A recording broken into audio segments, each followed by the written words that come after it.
Bismillahirrahmanirrahim. Assalamualaikum warahmatullahi wabarakatuh. Waalaikumsalam. Dan salam sejahtera buat seluruh sahabat dan sobat IPISO dimanapun Anda berada. Berjumpa lagi dengan saya, Suwadi Idris Amir. Tentunya di acara kesayangan kita IPISO, Rumah Edukasi. Sahabat dan sobat IPISO, pada kesempatan kali ini telah hadir di tengah-tengah studio IPISO 2 narasumber kita yang akan membedah isu yang akan kami diskusikan pada kesempatan kali ini, yaitu gerakan politik Islamis di era demokrasi sesuai Pancasila kah?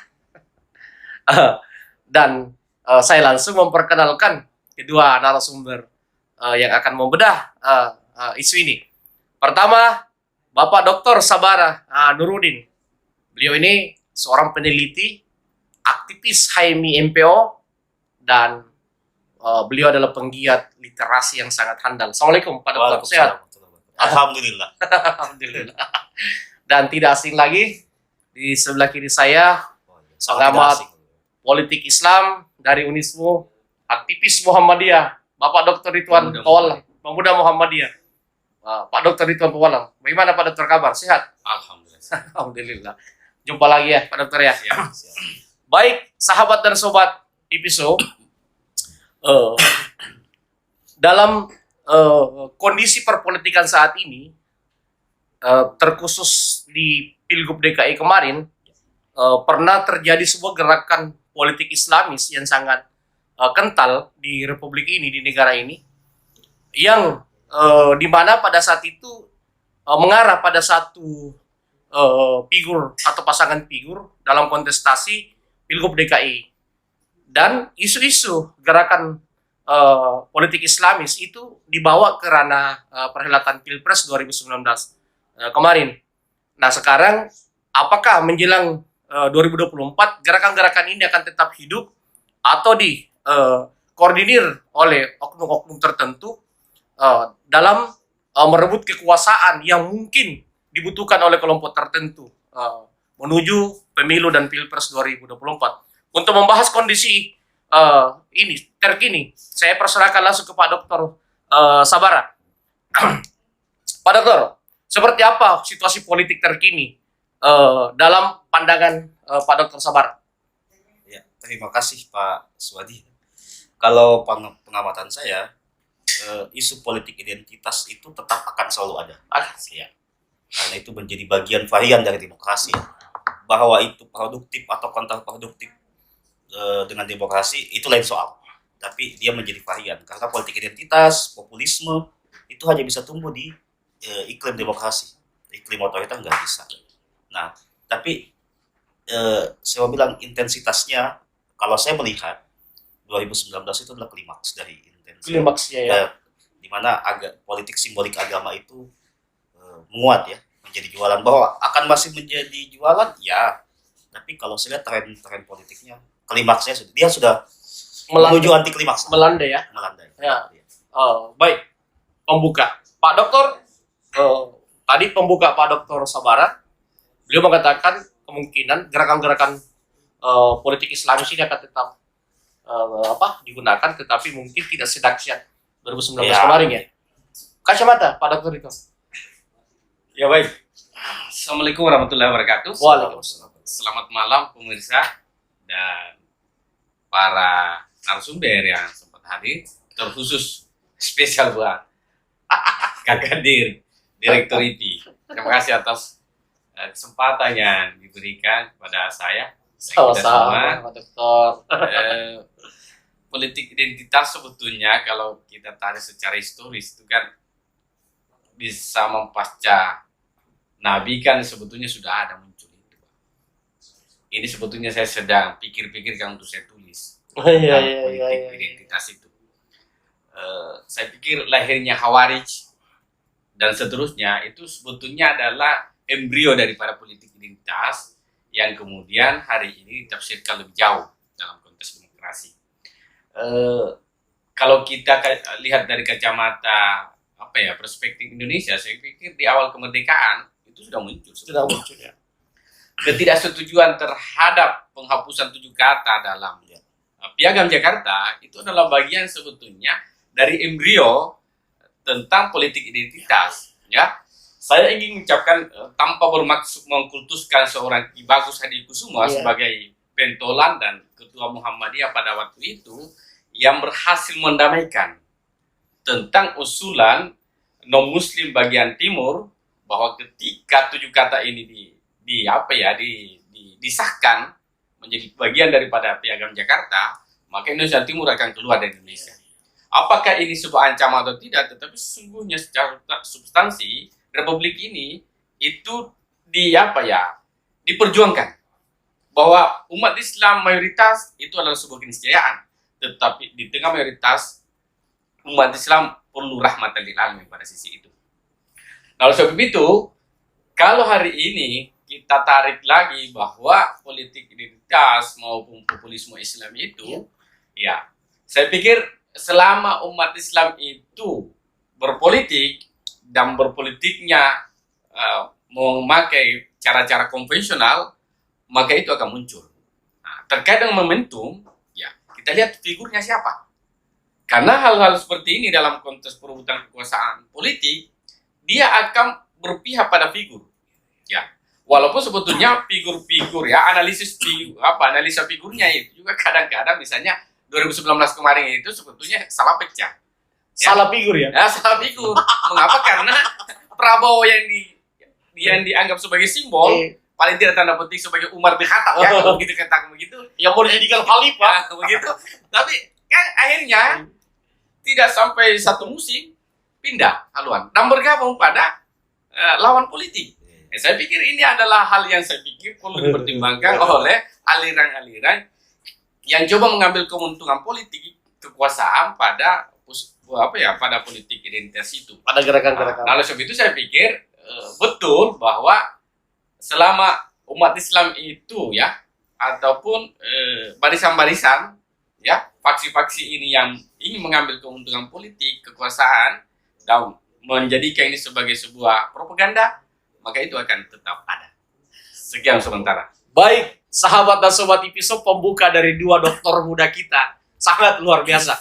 Saya kembangkan ke Pak Dokter Sabara. Pak Dokter Sabara, sejauh ini gerakan-gerakan politik Islamis, apakah berpotensi mengganggu Pancasila? Ideologi bangsa kita, Pak Dokter? Masa rawannya itu di 2017, 18, 19. Itu masa rawannya. Dan di 2020 sampai sekarang, saya bilang tadi sudah mulai melandai bahwa gerakan populisme, saya bawa satu buku juga ini penelitian dari seorang profesor dari Australia. Kayaknya saya langsung pesan nanti, minta tolong di mana saya bisa dapatkan ini buku. Nanti penelitian tentang gerakan populisme perbandingan antara Indonesia dan Mesir yang menjadi subjek penelitiannya adalah gerakan 212. Jadi kan populisme itu mengusung satu ide populer yang menggunakan pendekatan simbolik sebagai pengikat emosi bersama yang dijadikan alat untuk berhadapan-hadapan dengan elit atau rezim. Kemudian dikembangkanlah isu-isu tentang kesejahteraan, keadilan dan lain sebagainya sebagai sebuah branding untuk berhadapan-hadapan dengan elit. Nah, apakah yang seperti ini sesuaikah dengan Pancasila? Kalau saya ketika dihapusnya 7 kata itu bahwa Pancasila sudah selesai sebagai common platform. Bahasa Islamnya itu kalimatun sawa, kita berbangsa Indonesia. Itu selesai deh. Kapan diutak-atik lagi 4 pilar itu, 4 konsensus dasar, NKRI, Pancasila, Undang-Undang Dasar 45 dan Bhinneka Tunggal Ika, resikonya terlalu besar. Jadi sudah selesai lah. Dan siapa juga yang mengamini 4 konsensus dasar itu? Tokoh-tokoh NU, Muhammadiyah dan SI. Sebagai 3 elemen besar yang ada pada saat itu. Nah, bahwa ini akan selalu ada, kelompok ini akan selalu menjadi kerikil dalam demokrasi dan itulah dinamika dalam demokrasi. Tapi ketika kelompok ini besar, ini menjadi ancaman. Saya sepakat dengan Gus Menteri bahwa akan membahagi karena memang ancamannya akan mengganggu 4 konsensus dasar kita.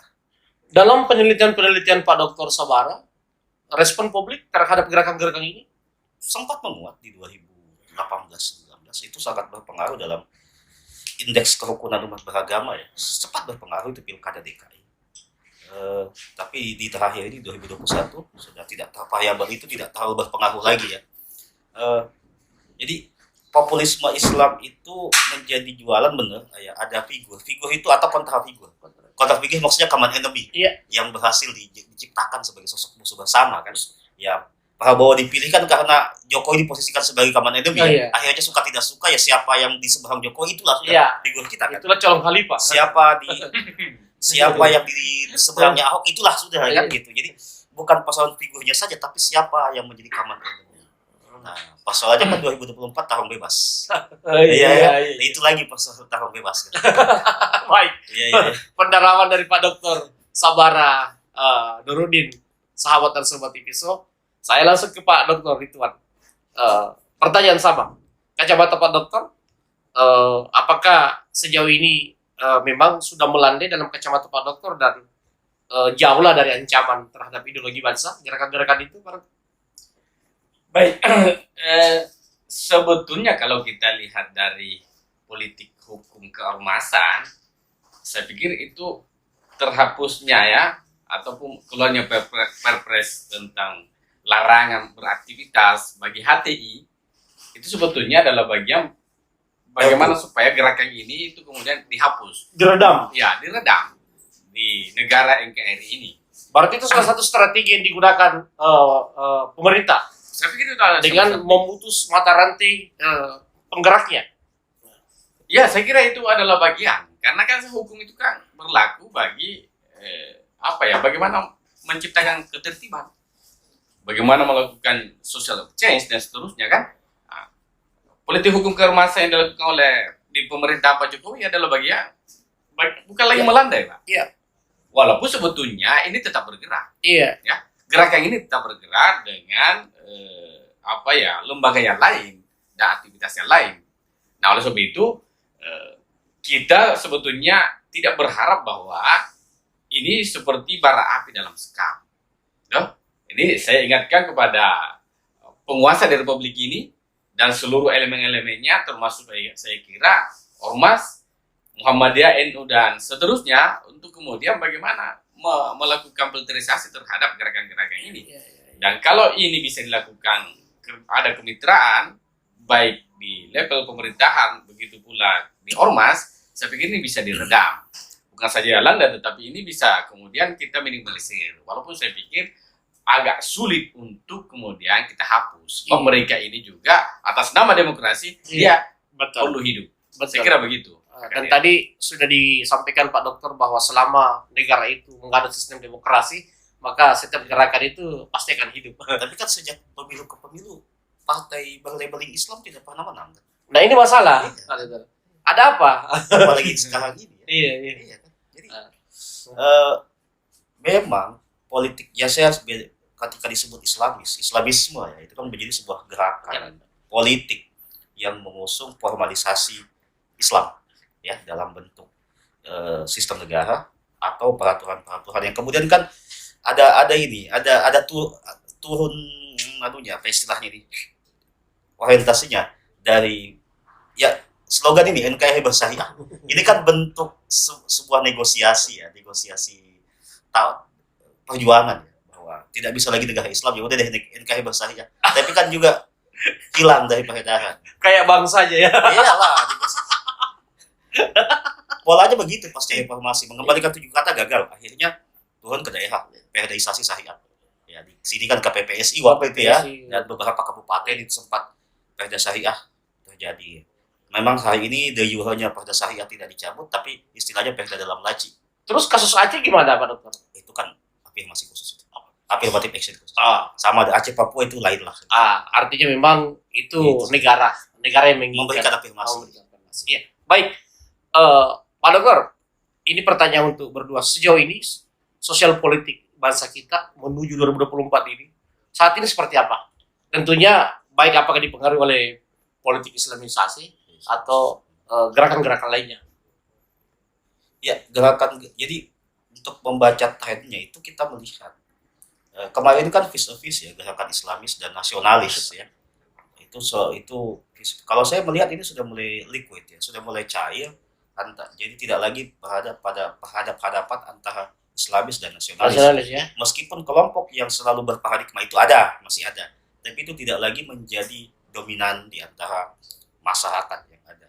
Ya, 2024 ini kan tahun bebas. Ya. Tidak ada lagi, Tidak ada petahana. tidak ada petahana. Iya. Ya. Kalaupun mau dijadikan common enemy siapa? Kan beda 2019 jelas ada Jokowi sebagai simbol common enemy dan Prabowo sebagai orang yang berada di seberangnya. Kalau saya 2024 akan prediksi saya akan jauh lebih adem lah dibandingkan 2019. Baik, Pak Dr. Ridwan, sejauh ini peran ormas dan peran parpol ya dalam membangun sosial politik di bangsa ini seperti apa? Khususnya berkaitan dengan pendidikan politiknya. Iya, baik. Sebetulnya begini, memang sih masih ada gap ini antara peran-peran keormasan dan partai politik. Ya. Jadi kan ormas itu kan jelas dia punya hiddah kan, dia punya posisi bahwa dia tidak boleh berpartai politik, kan? Lalu sebab itu visi misinya, program-programnya bagaimana di breakdown oleh partai politik, ya. Dan saya pikir partai politik adalah media, Pak, sebagai aspirasi, ya, baik secara personal maupun kelembagaan masyarakat. Begitu pula misalnya keormasan, baik Islam itu maupun sosial kemasyarakatan secara umum.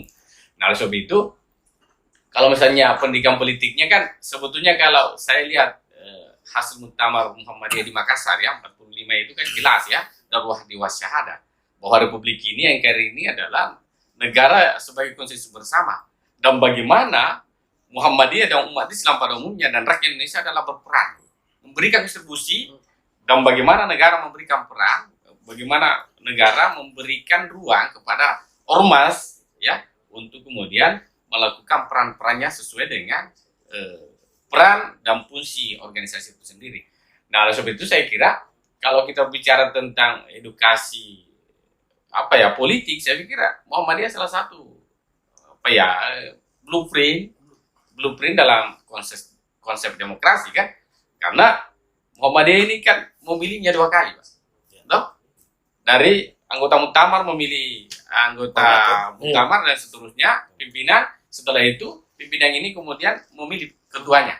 Nah, jadi 2 kali seleksi, dan itu berat.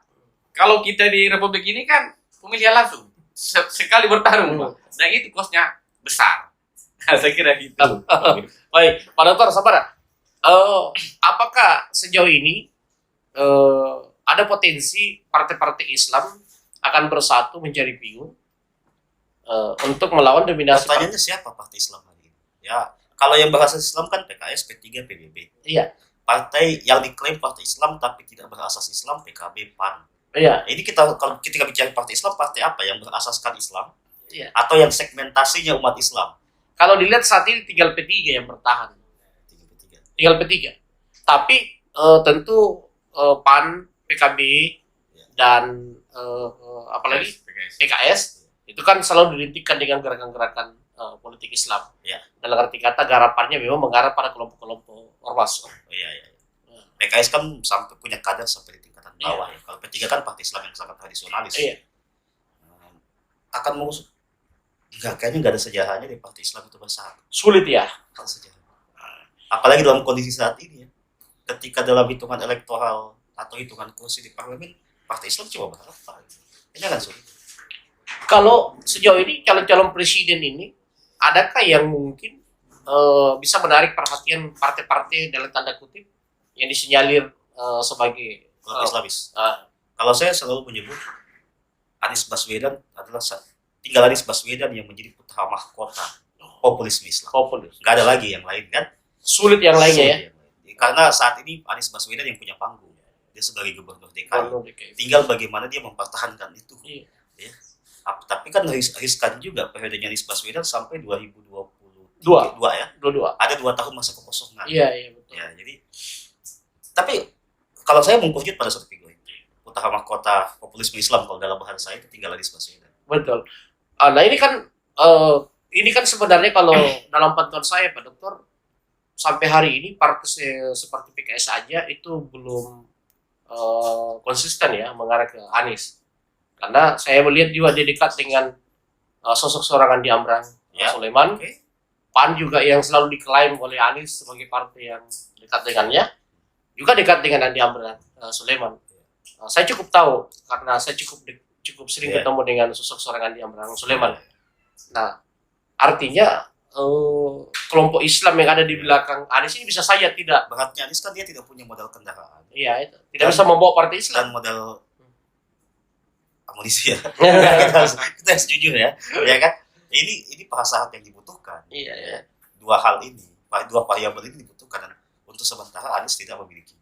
Tapi entahlah nanti arah politik yang kemudian kelompok populisme Islam itu mengkerucut pada satu tokoh, ya saya percaya itu Anies. Iya. Kalau dilihat sih arahnya seperti itu. Iya. Memang kelihatannya sulit mereka tidak memilih Anies karena memang Nggak ada lain. dari segi elektoral juga Gatot kan sudah tenggelam. Ya. Kalau pengaruh Amin Rais sendiri dalam menggalang itu, karena saya lihat Manuver-manuver politik kayaknya beliau beliau yang lebih bisa menjawab. Bagaimana kira-kira Kalau Pak saya sih kayaknya enggak ada. Amin Rais mampukah misalnya dia menggalang kelompok-kelompok Islam itu untuk Pak Anies? Karena saya lihat arahnya dia lebih cenderung ke Pak Anies. Masih lebih. Kalau saya masih lebih mungkin JK yang melakukan manuver dibandingkan Amin Rais. Oh gitu ya. Iya, kalau JK saya lihat kecenderungannya memang ke Anies. Iya. Nah, anggaplah kedua tokoh ini Iya. sebagai tokoh yang ya jangan diragukan pengaruhnya kan gitu. Lebih politik JK jauh lebih mumpuni kalau saya lihat untuk saat ini ya. Saat ini. Nah, ke Muhammadiyah adakah pengaruh Amin Rais bisa menggalang dukungan di Muhammadiyah ke Anies itu sendiri? Khususnya di pemuda Muhammadiyah itu sendiri. Iya, jadi kalau menganalisa gerakan politik ya gestur politiknya Prof. Amin Rais ini kan ya setelah PAN ini menjadi dua, saya pikir tetap ada pengaruhnya walaupun tidak signifikan. Tidak signifikan. Sebab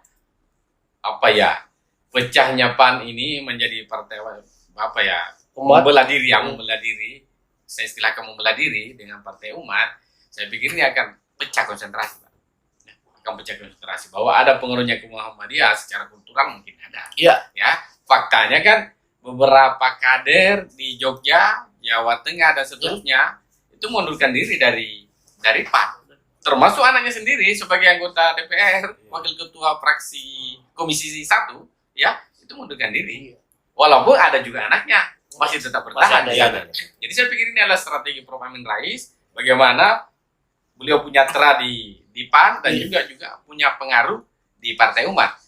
Sejauh mana ini akan berpengaruh dan bisa signifikan suaranya, saya pikir tetap itu tetap akan memilih figur yang Islamis begitu, tetapi mungkin juga tidak menutup diri terhadap figur-figur yang dianggap memenuhi kriteria yang diusung oleh partai-partai yang menyimbolkan terhadap Islam. Bahwa figur ke depan ini mengarah ke salah satu figur yang disimbolkan sebagai Islam dan seterusnya, atau populisme Islam itu, saya pikir partai Islam yang ataupun identik dengan Islam tidak serta-merta akan ke Anies. Mengapa? Karena figur Pak Anies ini betul dikatakan Pak Dr. Sabara tadi bahwa beliau akan cuti. Beliau akan cuti, dan itu saya pikir sangat berpengaruh terhadap kekuatan politik. Kan? Satu sisi sekarang ini kan istilahnya kalau di Makassar itu di Bugis itu mama-mama. Nasdem itu sangat dekat. Nasdem sangat dekat sama sosok Anies Baswedan. Nah, oleh sebab itu saya pikir kalau populisme setengah barangkali bisa diistilahkan tidak full populismenya ini, karena Partai Nasionalis juga akan mengusung beliau. Nah, kita juga berharap bahwa ke depan ini ada figur lain, kan? Ada figur lain yang dibersamai oleh Partai Nasionalis dan partai yang berhaluan Islam, kan begitu. Sehingga kemudian pembelahan rakyat ini maupun umat itu bisa kita minimalisir seterusnya. Saya kira cukup. Baik. Pada Sabara, sejauh mana kemampuan Pak JK melobi apalagi partai-partai ke Anies, dan bagaimana dengan Kahmi dan HIP sendiri, khususnya di MPO? Apakah Anies kan kecenderungan MPO dia? Ya, Anies MPO. satu aliran dengan Pak Dr. Saya juga gitu. Bambang Susatyo. Iya. Yang ketua MPO. Ya. Jadi gimana ya? Ya kalau panjang umur beliau pasti Pak JK pasti akan melakukan manuver politik. Ya, kekuatan lobbynya dia punya KAHMI, dia punya Dewan Masjid, dan ya dia punya cukup kekuatan lah kalau untuk Membantu Anies. Ya, untuk membantu Anies secara modal ekonomi juga ya. Nah, tinggal bagaimana melakukan lobby-lobby terhadap partai. Kan hari ini JK bisa dibilang tidak punya partai. Ya, Anies tidak punya partai.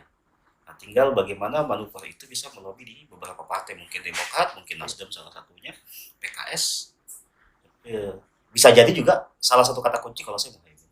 Oh, manuver Caimin itu juga bisa sangat menentukan. Iya. Kemana dia berhaluan itu bisa sangat menentukan arah politik 2024. Saya cukup setuju kalau Pak JK ada di belakang Anies. Saya pikir untuk merapat ke PKB itu cukup terbuka ruangnya. Nasdem. Nah, kalau misalnya dikaitkan dengan Ganjar yang konon katanya Jokowi di belakangnya, konon katanya. Sejauh mana kemampuan JK bisa menghadang laju Ganjar ini, Pak Dokter? Dengan kombinasi misalnya JK dengan Amin Rais lah misalnya, dan kelompok-kelompok Islam. Ya, ketika Ganjar jadi calon dan mengambil wakil dari Indonesia Timur, Indonesia Timur representasinya Sulawesi Selatan. Kayaknya seperti SBY JK 2004 deh. Oh, artinya pengaruh JK bisa saja akan pudar ketika Ganjar menggandeng tokoh Indonesia Timur. Untuk pengaruh JK di Indonesia Timur ya. Nah, itu sangat mungkin. Jadi untuk menghadang laju Ganjar ya kayaknya sulit juga sebagaimana untuk menghadang laju Anies. Karena tadi survei dua tokoh ini kejar-mengejar. Iya. Jadi sulit. Dan Ganjar memang momennya di 2024 sebagaimana Jokowi momennya di 2014 kemarin kan. Jadi momentum. Ya kira itu. Oh, baik. Pertanyaan yang sama, apakah sejauh ini jika Amin Rais mampu membantu Anies menahan laju Ganjar kalau didukung Jokowi? Pak pendekatan itu struktural. Pendekatannya struktural. Kalau kekuasaan itu struktural, ya pemenangannya struktural, itu berat. Apalagi ini tahun 2024 itu lebih dari 50%, ya lebih dari kepala daerah, baik itu Pemprov, ya gubernur maupun bupati wali kota, itu akan terjadi rotasi. PJS, PLT. Dan itu saya pikir akan bergerak, ya entah seperti apa gerakan-gerakannya, tetapi yang namanya kekuasaan akan memanfaatkan seluruh potensi sumber daya untuk memainkan itu, Pak. Termasuk saya pikir kalau misalnya ada gerakan ekonomi dan seterusnya, itu saya pikir tidak akan terlalu mulus dan cair di sana, Pak. Kalau begitu, saya kira Kak Dir kalau saya sebut di sana sudah paham. Kalau saya mau bilang begini, kalau memang betul Ganjar didukung oleh Jokowi, dia rasa petahana. Rasa petahana. Rasa petahana. Iya. Kalau sudah rasa petahana gimana? Dan pada posisi itu, saya menduga, kuat dugaan saya, itu bisa menjadi pintu masuk politik identitas muncul, Pak. Oh gitu ya? Iya. Karena artinya betul. didintikan dengan Jokowi. Iya. Nah. Walaupun misalnya kalau kita bertahan Pak Prabowo dan elemen-elemen lain yang bisa mengkapitalisasi itu secara politik, itu bisa ya paling tidak meminimalisir gerakan di sebelah. Artinya Ganjar harus menggandeng tokoh yang memiliki kedekatan dengan kelompok Islam juga kalau mau mengantisipasi sejak dini. Iya. Dan representasi geografis juga perlu diperhatikan. Iya. Betul. Cukup penonton. Baik sahabat dan sobat Episo, kedua doktor muda kita telah menganalisa dengan sangat tajam persoalan politik bangsa ini sesuai dengan tema diskusi yang kita diskusikan pada kesempatan kali ini, sahabat dan sobat Episo. Nah, nanti kami akan undang lagi beliau-beliau untuk mengembangkan diskusi-diskusi politik di Episo, tentunya dengan situasi politik ke depan. Karena ini kan saya pikir di 2022 ini situasi politik akan semakin kencang. Nah, ini aja sudah. Baik, saya mengucapkan banyak terima kasih kepada Pak Dr. Sabara Nuruddin dan juga Pak Dr. Ridwan Pawalang yang telah menyiapkan waktu mengedukasi masyarakat Indonesia terkait persoalan politik sosial dan persoalan-persoalan keagamaan yang memang saya pikir ini perlu terus untuk diedukasi. Kenapa? Karena masyarakat kita ini ya butuh edukasi. Ini bagian dari pendidikan politik. Iya, bagian dari pendidikan politik. Akhir kata dari saya, Suhadi Idris Amir mengucapkan banyak terima kasih kepada kedua narasumber dan terkhusus kepada seluruh masyarakat Indonesia, terutama sahabat-sahabat saya dan sobat-sobat saya di IPSO yang senantiasa menonton diskusi-diskusi di IPSO. Assalamualaikum warahmatullahi wabarakatuh. Waalaikumsalam. Siap. Allah.